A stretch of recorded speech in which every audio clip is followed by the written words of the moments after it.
Hello my friends, John LaRuffa here with another Unbiased unboxing. And in this episode, we're finally going to unbox Oranienburger Kanal. And I am so excited to do that. Also, Expansion 1 and Expansion 2.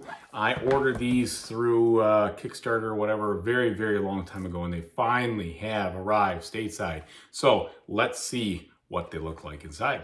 Okay, folks, and as usual, please like and subscribe to my YouTube channel if you haven't done so already. And if you have, I really appreciate that support.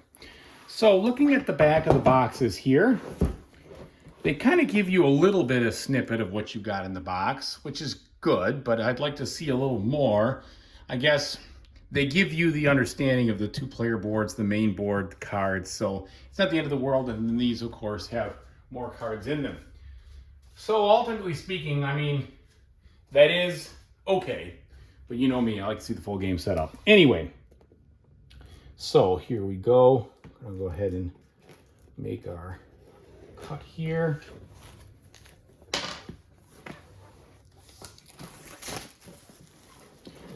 Many of you know that Uwe Rosenberg is my favorite designer.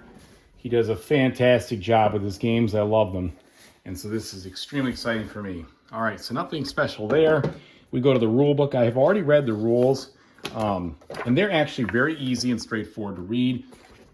I found there was plenty of examples and information in them to help me feel pretty comfortable with getting going right out of the gate here. And that also helps that I've played many similar Uwe Rosenberg games before with the same similar mechanics, having played Glass Road, having played Newsford, having played, all the ones, just about every release he's had. So I have a lot to build on, and I can understand those concepts. The solo game looks like it's pretty well built right into this thing, so it should be easy to play this, solo or two-player. All right, let's see, component-wise here, we've got some medium thickness cardboard for all the components. And I would say that, yellow and green, this isn't the greatest color scheme, not gonna lie.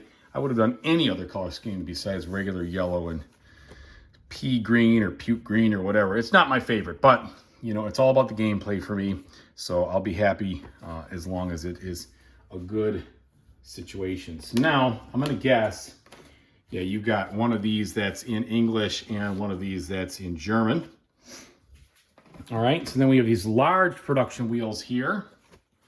And that is a mainstay of this design to keep track of your resources so that as you shift some the production kind of wheel, arm, whatever you want to say, over, it will convert things automatically into the better luxury good.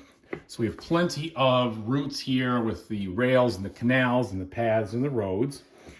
And then we have our two boards here, and the boards themselves, we've got this side that is completely open, and this side has some pre-printed paths, I guess you could say, or whatever you want to say, connections on it.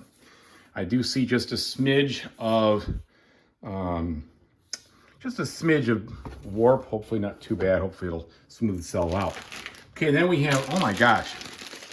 All right, those are gigantic novelty size worker placement discs. I mean, literally, you go from the little shrimpy ones we've seen in some games to these big, chunky, massive ones. So no problems there. We've got the wooden bridges. We have some wooden resource markers. Everything looks good. A whole bunch of bags here, which is good. We've got score sheets galore. They're single-sided, but there's got to be, I'm going to say 100 or 50 of them at least here. And then we have the stack of cards. So littler cards. Let's go ahead and see what the card quality is like to see if, whether you're a sleever or not, are you going to need to do something about it? All right. So you've got an A deck and a B deck in the main game here. And you can clearly see the backs with the A and the B. All right. And the card quality has, I think they're pretty good. They feel robust enough where I don't think you're going to want to, you're not going to have to sleeve them if you don't want to, but I always sleeve, of course.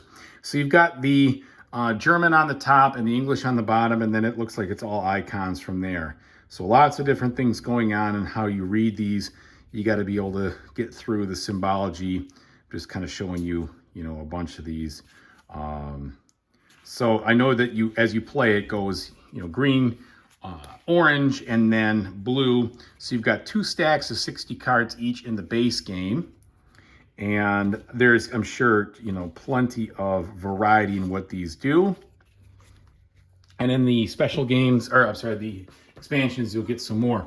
Now here we've got the glossary deck, which is good. So we'll know exactly what the cards do, which I think is important. So that's good. I'm glad they didn't just leave it up to you. They tell you exactly what each of the cards is all about. And that's fantastic. I'm sure after a while you'll get to know, but if you know, you're like me, you like a full explanation so there's no ambiguity. And they definitely do that in these glossary books here. So very good there. Very happy to see that. And then, of course, in German. All right. And then we have the overview card, which is also good. I'm glad that they put this in here. Here it is in German, but here it is right here. Because these 2 of these will really walk you through the game, I'm sure. It tells you exactly how to build a route, build a bridge, activate the effects of a structure, your anytime actions, really pretty simple and straightforward. And the rules for this game were not all that complex. It just seems like there's plenty of information on the cards and the interaction, pardon me, with the cards that's going to make this really, really fun. All right, now let's take a look at, you know, expansions 1 and 2. Of course, without knowing anything about the actual cards from the A and B deck, I won't be able to do much comparison on these, but let's just see what you get inside of them. So here we have,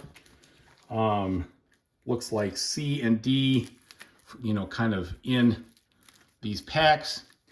And we have the deck folded over, the glossaries folded over. So the good news is we still get those glossaries, which are really important.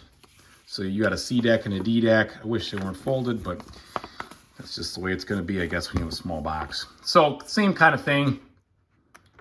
So different buildings. And I mean, with all these buildings coming out at the beginning, it's just a joy. There's so much there to explore. And you don't play with all the buildings every time. You only get a subset of them. So we're going to have a ton of content here. And like I'm expecting, these are going to be the same quality. They're all printed at the same time, which is good. So even though it doesn't really matter because you're not mixing and matching the decks, they are independent of one another.